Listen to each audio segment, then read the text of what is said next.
Hello, welcome to this very special edition of the Pace Report, reporting live at this year's 2013 Detroit Jazz Festival here in Detroit, Michigan. Blessing the band stage here in a few minutes is pianist Michael Weiss, and this is his third trip back to Detroit, and he's celebrating his brand new album called Soul Journey. As you might know, Mike has been privileged to play with some of the great luminaries of jazz. In fact, he played with the legendary Johnny Griffin for 15 years. He played with Von Freeman. He's played with Lou Donaldson. He's played with many, many, many heavyweights. We sat down earlier and we broke bread about his origins growing up in Dallas. We also sat down and talked about this new album, Soul Journey, as well as talk about what he's bringing to the piano and the tradition of the great jazz pianist. So sit back, relax, and enjoy the sounds of the Michael Weiss Quintet live here at this year's 2013 Detroit Jazz Festival here in downtown Detroit.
Michael, that was a fantastic set out there this afternoon, and you have a stellar cast on the band stage tonight. You had Ugana, and you also had Wayne Escoffrey. Tell me about Soul Journey. This has been a project that's been out for a little while. Yeah, it's actually been out about 10 years, but the music keeps changing and evolving, and some of the pieces that we perform from that CD are, well, I wouldn't say they're not unrecognizable, but they've doubled in size and complexity, and the arrangement just keeps growing and growing, you know, as we go along, and adding new things to the book too. You know, in a sense, there's a lot of fire and a lot of deep passion in what you guys are playing tonight. And tell me about how you write for, you know, the quintet, because I mean, writing musically is a little differently, but I noticed that some of the music you were playing tonight was just extremely powerful. Well, thank you. I appreciate that. I mean, that's, I guess the power aspect maybe comes from the emotional content that's inherent in the compositions and the music that we play. I compose at the piano, and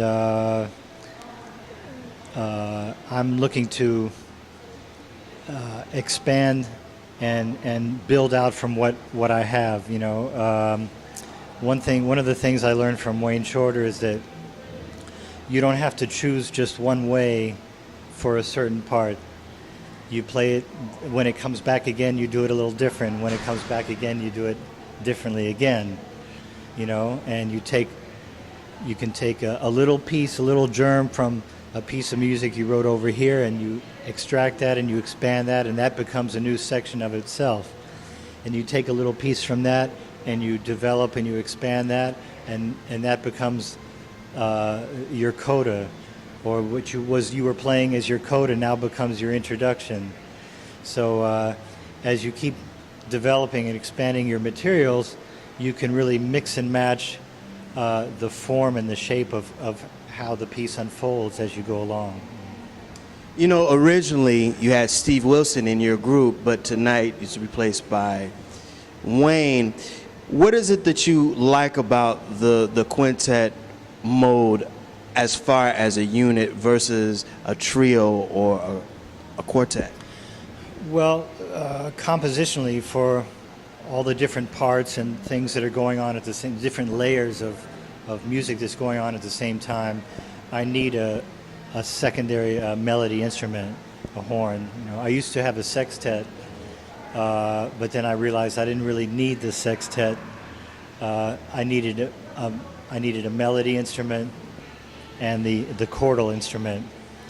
And the bass is very, very active in my music. The bass is really another melody instrument because I compose a lot of melodies for the bass. So there's actually 3 layers of melody and harmony and things going on simultaneously. And then you add the drums and the percussion.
You've played with the best. In fact, you cut your teeth with the best. And one person in particular is the late Johnny Griffin. And he's a person that meant a lot to you, but he also brought a lot out of you musically.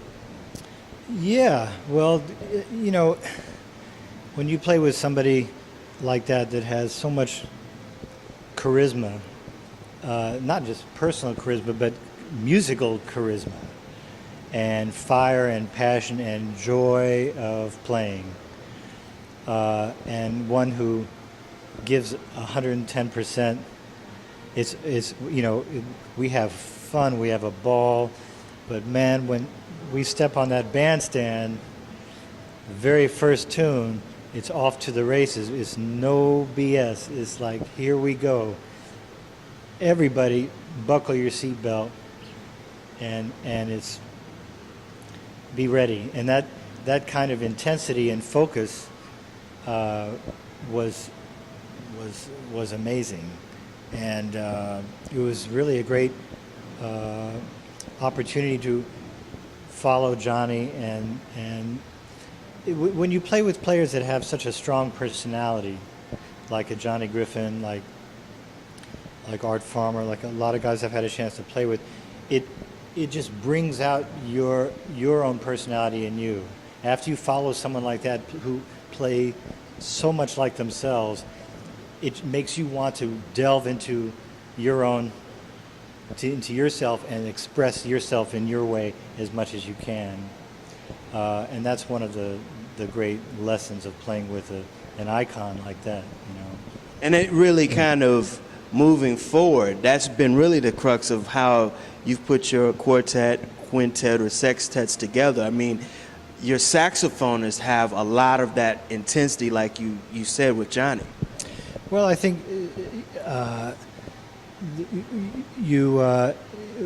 whoever it is, and myself included, when you're playing somebody's music, you interpret it in a way that connects with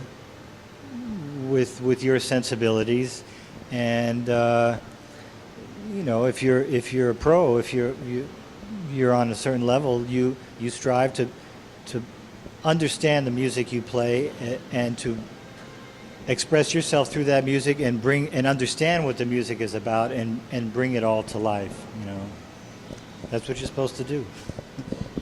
You know, as a composer and as a band leader, do you think that today's generation, as far as the pianist, have that same fire and passion that you did when you first came out? Yeah, I think so. Sure. Yeah, of course. You know, we're all products of our listening experience, learning the language through all the recordings that are available. Pretty much everything is available, you know. So your maturity first comes from what you know and what you've learned, and we all have references. We all reference what's gone on before us, and the more you know your stuff, the better equipped you are for dealing with different situations. That's one part of it, and the rest is mastering your instrument and having experience expressing yourself in all different types of music, so that when you have to play somebody's when you're a sideman, you're equipped and you're ready to go. Who are some of your musical influences that had a profound effect both on you on the composition side as well as the piano side? My first jazz recording was Horace Silver's Blowing the Blues Away. And I probably know every note on the record. I think anybody who's a pro, who's a player, they know the first couple of records they ever were exposed to better than anything. That's like mommy and daddy, you know. That's your core, and you learn everything. That's what you start with, and everything is kind of in relation to that after you go. So Horace was an important influence to me, not only in so many ways, as a composer, as an arranger, as a soloist, as an accompanist. So he's definitely an important influence. Boy, you know, all the greats, you know, Buddy Montgomery is someone who's not so well known as a pianist, but who was a big influence on me. And, you know, all the usual suspects, you know, McCoy I love, Cedar I love very much. And then on the composition side, certainly Wayne Shorter, probably more than anybody. And a lot of classical influences. Being a pianist, I had a chance to play a lot of 20th century and 19th century classical music, which completely informs me about the possibilities of what one can do with the piano, and compositionally as well, you know. in my formative years playing jazz, I was with Junior Cook and Bill Harmon and Lou Donaldson and then Slide Hampton and Griff and Art Farmer, people like that. And all this music that I loved, classical piano music, Scriabin, Chopin, it seemed like that was, I couldn't channel that. I didn't know a way to channel that through those playing experiences. They seemed like separate worlds. But as I started to compose, which kind of came late for me, once I heard Wayne Shorter's High Life recording and then Atlantis, and that was the light bulb moment that taught me all these things I like from when I was a kid, listening to Led Zeppelin and Yes and Emerson, Lake and Palmer and Return to Forever and Weather Report and Stevie Wonder and Billy Cobham and Herbie and bebop and classical music. I found that he showed me the path of how to incorporate it all, and that was my light bulb moment. And from there, my compositions exploded. Last question, and this is always the hardest. Michael Weiss, what does jazz music mean to you? You ask this of everybody, huh? Wow. That'll do it again for this very special edition of the Pace Report, reporting live here at this year's 2013 Detroit Jazz Festival here in downtown Detroit. I'd like to personally thank the talented Michael Weiss for his time, as well as the festival organizers of this year's 2013 Jazz Festival, Mr. Chris Collins, who is the artistic director of this year's Jazz Festival. Congratulations on a project very well done, as well as DL Media, Don Lukoff, Maureen McFadden, as well as Jordy Freed, and the staff and management at Mack Avenue Records for making all of this possible. As always, please visit my website, www.thepacereport.com, for my weekly column as well as my past segments. Until next time, remember, if it's in the groove, it'll make you move. Till next time, peace.